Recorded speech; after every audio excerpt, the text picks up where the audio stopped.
पाकिस्तान में जंजले से अमवात की तादाद 600 से भी ज्यादा हो गई है, 1000 से ज्यादा जख्मी है। मशरकी अफगानिस्तान में जंजले से होने वाली हलाकतों की तादाद 622 तक पहुंच चुकी है। अफगान खबर एजेंसी खामा प्रेस के मुताबिक अफगानिस्तान में गुज़िश्ता रात आने वाले जंजले में हलाकतों की तादाद बढ़कर अब 662 तक पहुंच गई है, जबकि 1000 से ज्यादा अफराद जख्मी हैं।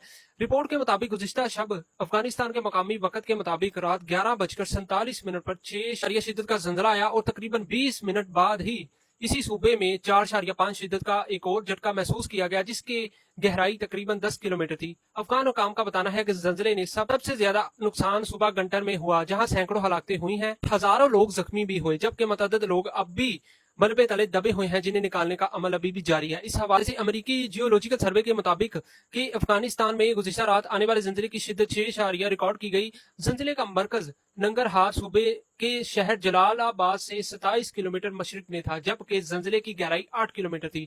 याद रहे कि गुज़िश्ता रात पाकिस्तान के मुख्तलिफ शहरों में भी जंजले के झटके महसूस किए गए थे, ताहम कोई जानी या माली नुकसान नहीं हुआ। जंजला पैमा मरकज के मुताबिक 12:38 पर हंगो, मालाकंड, सवात, मानसहरा, एबटाबाद, इस्लामाबाद, रावलपिंडी, चित्राल और पेशावर में 4.6 शिद्दत के आफ्टर शॉट्स भी महसूस किए गए। जंजले की गहराई 15 किलोमीटर रिकॉर्ड की गई, जबकि जंजले का मरकज जनूब मशरिकी अफगानिस्तान में था।